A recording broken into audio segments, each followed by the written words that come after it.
मात श्री नर्मदे हर, नर्मदे हर, नर्मदे हर। नर्मदायै नमः प्रातः, नर्मदायै नमो निशि। नमस्ते नर्मदे देवी त्राहि मां भवसागरात्। आदौ ब्रह्माण्डखण्डे त्रिभुवनविवरे कल्पदासा कुमारी। मध्याह्ने शुद्धरेवा वहति सुरनदी वेदकंठोपकंठैः।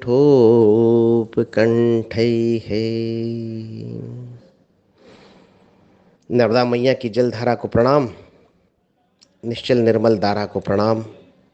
मैया की चमकती हुई जब सूर्य की किरणें जब पड़ती हैं तो मैया की जो चमकती हुई धारा जो प्रसन्नता प्रदान करती है, उस प्रसन्नता को नमन है। नर्मम ददाति स नर्मदा को नमन है। मैया के दोनों तटों को नमन है। साधु संत परिक्रमा वासियों को नमन है। सभी देवताओं को नमन है। पूज्य गुरुवर को निवेदन नमन है। माता पिता को नमन है। और मैं पंडित अनय रेवाशीष, कैवल्य धाम आश्रम, ग्राम कटघड़ा, तहसील बड़वाह, जिला खरगोन से आज मानसिक परिक्रमा के इस 16वें एवं अंतिम पूर्णता के दिन सत्यनारायण भगवान की कथा के दूसरे अध्याय के माध्यम से आप सभी को पुनः पुनः नमन करता हूँ। मात श्री नर्मदे हर। प्रथम अध्याय में शौनक आदि ऋषि मुनियों ने सूत जी से पूछा। सूत जी ने उन्हें बताया कि नारद जी ने भगवान विष्णु से पूछा था कि भगवान छोटा सा उपाय क्या है वो मुझे बताइए। तो भगवान विष्णु जी ने नारद जी को जो उपाय बताया था, और उपाय में ये भी बताया था कि प्रसाद क्या होना चाहिए। गेहूं का चूर्ण होना चाहिए, घी होना चाहिए, दूध होना चाहिए, केले होना चाहिए। और गेहूं का चूर्ण यदि लेकर, घी लेकर जो व्यंजन बनता है उसे हम कढ़ाई कहते हैं, और प्रसाद जो बनता है शिरा कहते हैं, हलवा कहते हैं। और यही हलवा शिरा हमारी माता मातेश्वरी नर्मदा मैया का भी प्रसाद है, क्योंकि पुराणों के अंतिम अध्याय में यही विधि बताई गई है प्रसाद बनाने की। इसलिए हमारी मैया को भी कढ़ाई पसंद है, क्योंकि ये उसके ग्रंथ में लिखा हुआ है। ऐसा भगवान विष्णु ने संपूर्ण विधि बताई, और ये भी जाना कि व्रत अलग होता है, पूजन अलग होता है। और इसी के साथ हम दूसरा अध्याय प्रारंभ करते हैं। सूत जी ने पुनः अपनी वाणी प्रारंभ करी। अथान्यत् संप्रवक्ष्यामि कृतं येन पुरा द्विजा कश्चित् काशीपुरे रम्ये यासित विप्रो अति निर्धनः। सूत जी बोले कि ये सुनिए, इस विप्र को, इस व्रत को पहले किस किस ने किया, इस विषय में तुम्हें बताना चाहता हूँ। है शौनक आदि ऋषि मुनि, सुनिए। बहुत ही रमणीय स्थल, ज्ञान का केंद्र काशीपुरी, इस नगर में एक बड़ा ही निर्धन ब्राह्मण रहता था। और वो ब्राह्मण भूख प्यास से दुखी होकर यहाँ वहाँ भटकता था, भिक्षा मांगकर अपना पेट भरता था। और इस ब्राह्मण को जब दुखी देखा तो ब्राह्मणों से विशेष प्यार करने वाले भगवान विष्णु बड़े व्यथित हुए, और एक दिन बूढ़े ब्राह्मण का वेश धारण किया और उस पृथ्वी तल पर आकर उस काशीपुरी के ब्राह्मण से भगवान विष्णु ने पूछा, हे विप्र, तुम इतने दुखी होकर इस पृथ्वी पर क्यों भटक रहे हो? कृपा करके मुझे अपनी विपदा बताइए। जब ऐसा जब पूछा तो उस काशीपुरी के विप्र को भी लगा कि कोई अपना शुभ चिंतक आया है, और ऐसे शुभ चिंतक को काशीपुरी का ब्राह्मण भगवान विष्णु रूपी उस वृद्ध ब्राह्मण से उन्होंने कहा कि हे बंधु, मैं अत्यंत निर्धन हूँ, दुखी हूँ, और क्या आपके पास कोई ऐसा उपाय है कि जो मेरी ये निर्धनता को दूर कर सके? और ऐसा कोई उपाय हो तो मुझे बताइए, मैं अवश्य करूँगा, और मुझे भी इस कष्टपूर्ण जीवन से मुक्ति मिले। तो वो वृद्ध ब्राह्मण जो था, जो वास्तव में भगवान विष्णु ने वृद्ध ब्राह्मण का वेश धारण किया था, उस वृद्ध ब्राह्मण ने काशीपुरी नगरी के उस निर्धन ब्राह्मण से क्या कहा कि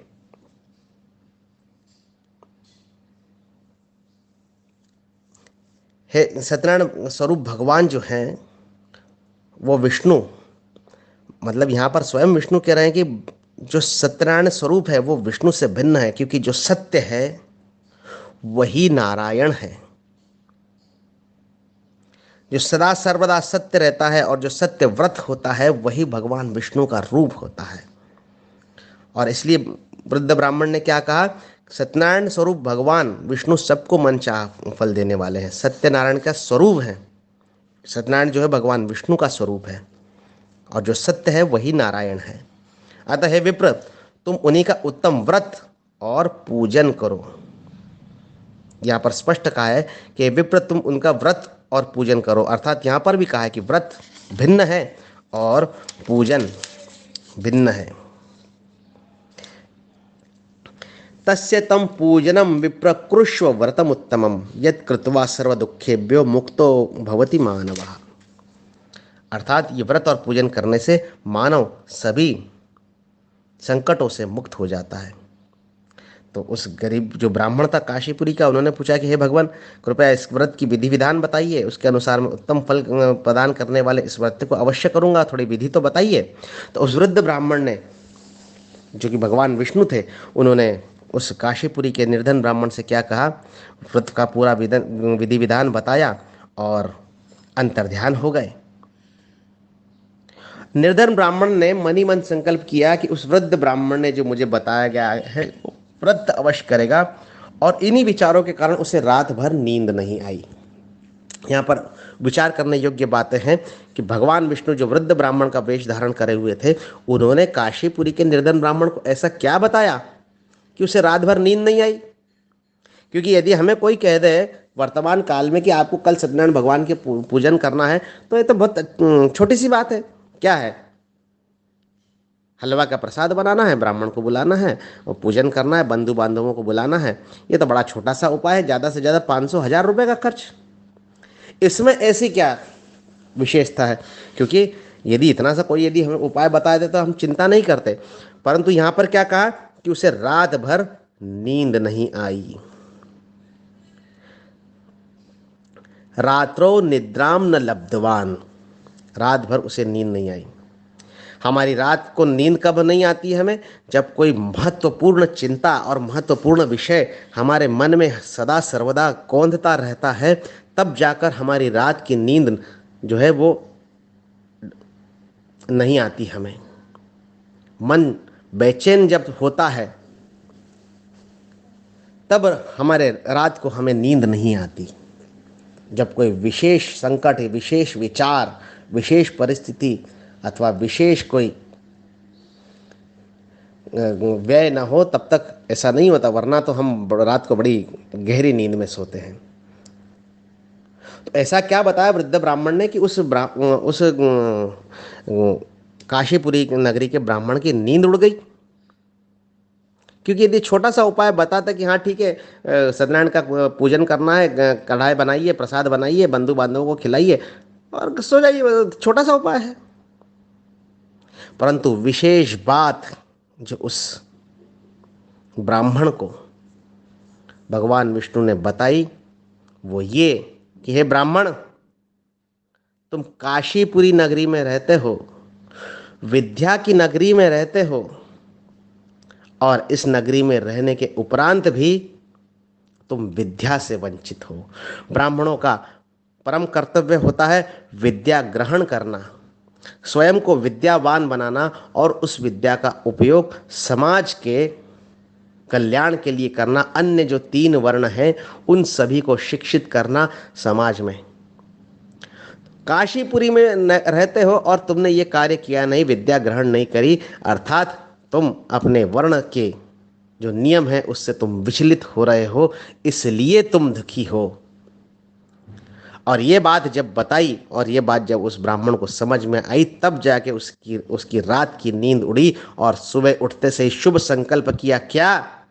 ये नहीं कि केले लाऊंगा, दूध लाऊंगा, गेहूं लाऊंगा, ये तो लाना ही है, परंतु शुभ संकल्प क्या किया कि आज से मैं मेरे ब्राह्मणोचित जो मुझे कर्म है वो मैं करूंगा, शिक्षा ग्रहण करूंगा, वेद विद्या पुराण विद्या ग्रहण करूंगा और समाज के हित के लिए उसका प्रयोग करूंगा। ऐसा व्रत, शुभ व्रत ब्राह्मण ने धारण किया।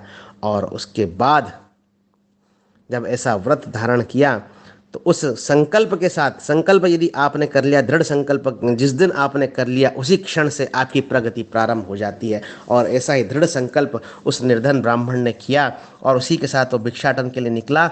और भिक्षाटन के लिए निकला और उसके साथ जो भी मुझे इस संकल्प से जो भी मुझे मिलेगा, और सत्यनारायण भगवान का उत्तम व्रत पूजन मैं करूँगा।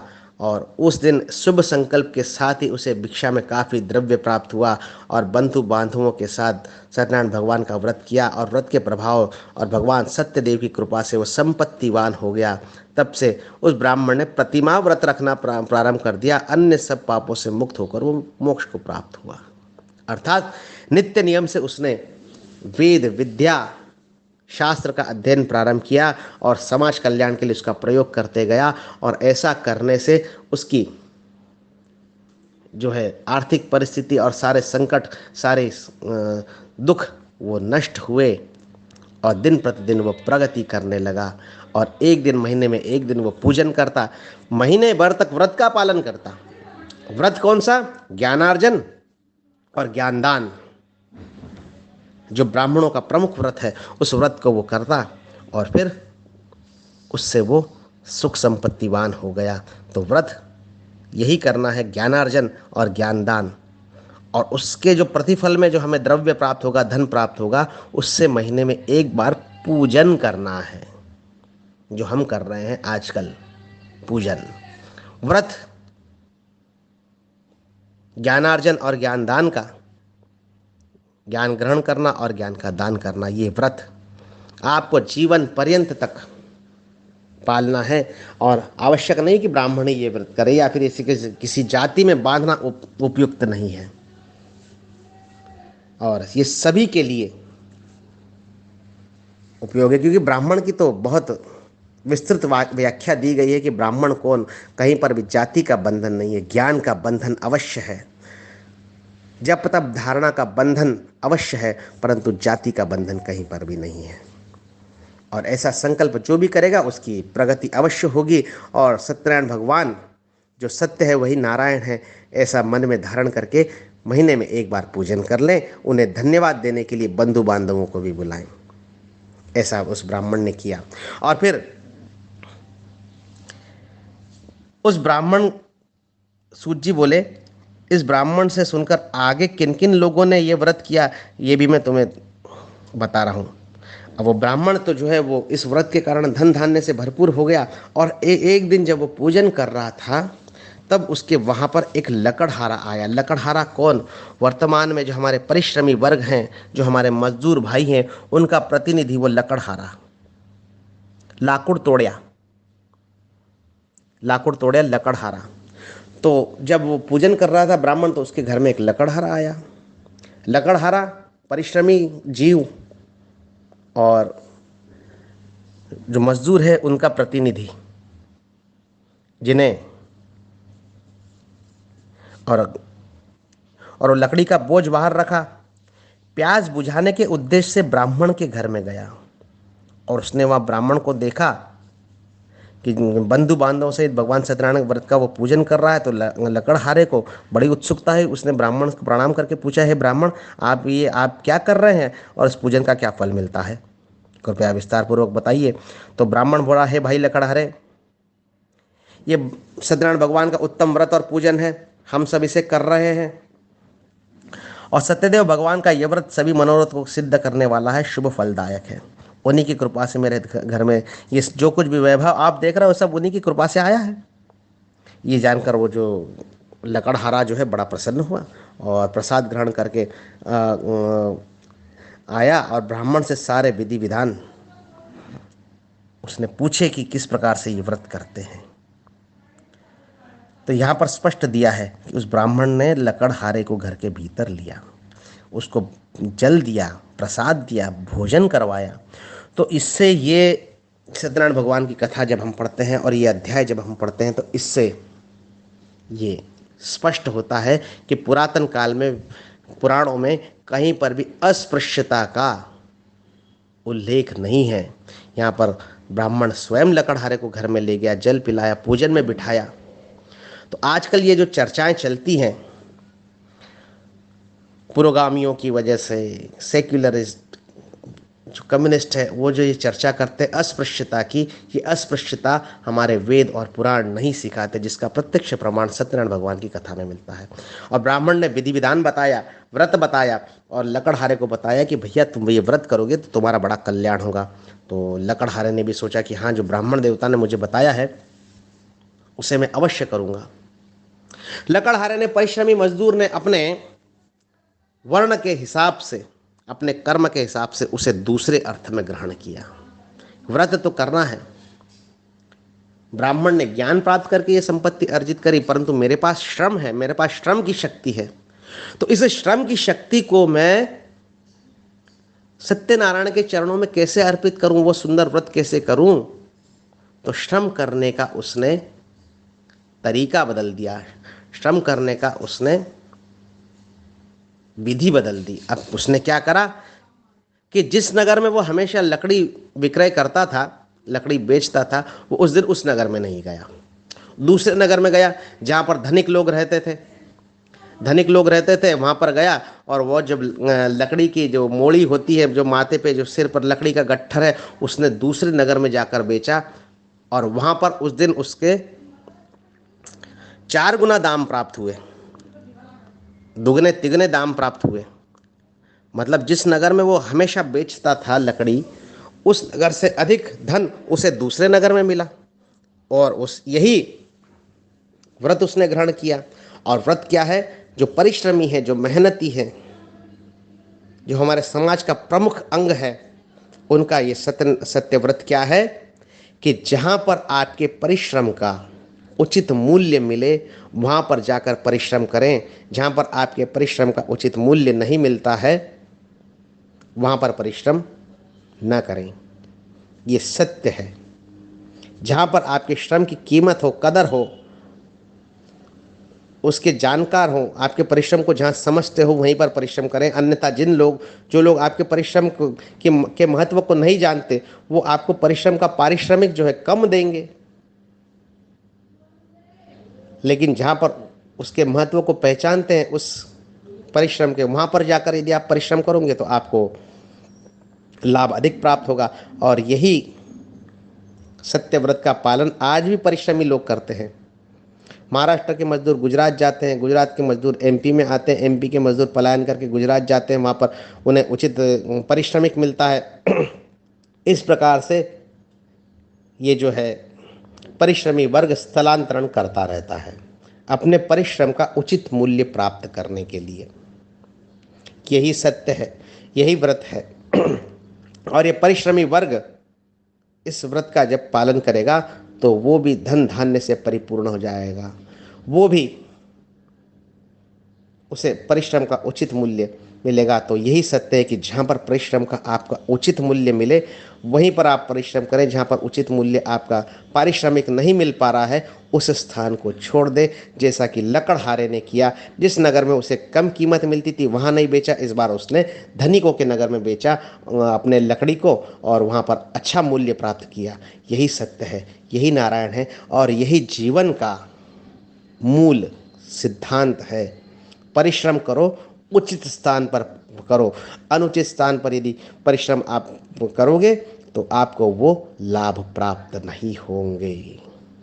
और इस प्रकार से करने के बाद में वो लकड़हारा अत्यंत प्रसन्न हुआ, और सत्यनारायण की कृपा से जब उसे लकड़ी के अधिक दाम प्राप्त हुए तब प्रसन्न होकर केले, शक्कर, दूध, घी, गेहूँ का सवाया आटा खरीद लिया, और अपने घर जाकर बड़े प्रसन्नता से बंधु बांधवों के साथ में सत्यनारायण भगवान का पूजन किया। व्रत क्या किया? अपने परिश्रम का उचित मूल्य प्राप्त करो, ये व्रत जीवन पर्यंत। और उसका उद्यापन क्या है? क्योंकि जब आप उचित परिश्रम करते हैं तो निश्चित रूप से आपकी प्रगति होती है, धन धान्य की समृद्धि आपके घर में आती है, आपकी आर्थिक परिस्थिति सुधरती है। तो उस परिस्थिति का लाभ सभी को मिले, इसलिए उसका उद्यापन करो। और बार बार कहा गया है कि बंधु बांधवों के साथ, बंधु बांधवों के साथ इसलिए कहा गया है, बंधु बांधव अर्थात हमारे जो परिचित हैं, हमारे समाज के स्वजन हैं, हमारे आस पड़ोस के हैं, हमारे रिश्तेदार हैं, हमारे नातेदार हैं, इन सभी को साथ में लेकर आप पूजन करें, उद्यापन करें, क्योंकि ये हमारे बंधु बांधव हैं तो हम हैं, अकेले हम कुछ नहीं कर सकते। हमारा मोहल्ला है, हमारा गांव है, हमारा राज्य है, हमारा राष्ट्र है, इसलिए हमारी स्थिति है, हम अकेले कुछ नहीं कर सकते। हमारी प्रगति में, हमारी उन्नति में इन सभी का अप्रत्यक्ष सहयोग रहता है, तभी हम उन्नति कर पाते हैं, प्रगति कर पाते हैं। और जब आप प्रगति कर लें, आपके पास धन धान्य की समृद्धि आए, तो एक दिन आप सत्यनारायण भगवान की पूजन करें और उस उन्नति से, प्रगति से जो धन, जो वैभव आपको प्राप्त हुआ है, वो प्रसाद स्वरूप थोड़ा थोड़ा सभी में वितरित करें, क्योंकि सभी का उसमें सहयोग है, योगदान है, आप अकेले कुछ नहीं कर सकते। इसलिए बार बार यही कहा गया है कि बंधु बांधवों के साथ में रख के, बंधु बांधवों को भूलना नहीं है, साथ में रह के चलना है, सभी को साथ में लेकर चलना है। हमारे समाज बांधवों को, हमारे गांव के हमारे सहयोगियों को, हमारे राज्य, हमारे राष्ट्र के सहयोगियों को हमेशा ध्यान में रखना है। बंधु बांधवों की व्याख्या बड़े विस्तृत है, सिर्फ हमारे भाई या फिर हमारे अड़ोसी पड़ोसी नहीं, बंधु बांधवों में हमारा समाज आता है, हमारा राज्य आता है, हमारा गांव आता है, हमारा देश आता है। ये सभी हमारे बंधु बांधव हैं। और आपको जो भी सुख संपत्ति ऐश्वर्य जो भी प्राप्त हो, उसका थोड़ा थोड़ा भाग समाज कल्याण में, ग्राम कल्याण में, राज्य कल्याण में, राष्ट्र कल्याण में अवश्य देते रहिए। यही सत्य है, यही नारायण है। इति श्री स्कंद पुराणे रेवा खंडे सत्यनारायण व्रत कथायाम द्वितीयोध्यायः। हरि ओम तत्सत, हरि ओम तत्सत, हरि ओम तत्सत। बोलिए सत्यनारायण भगवान की जय। मात श्री नर्मदे हर, नर्मदे हर, नर्मदे हर। काल हर, दुख हर, दारिद्र्य हर, संताप हर, क्लेश हर, सबका भला कर। मात श्री नर्मदे हर, जिंदगी भर, जिंदगी भर, जिंदगी भर।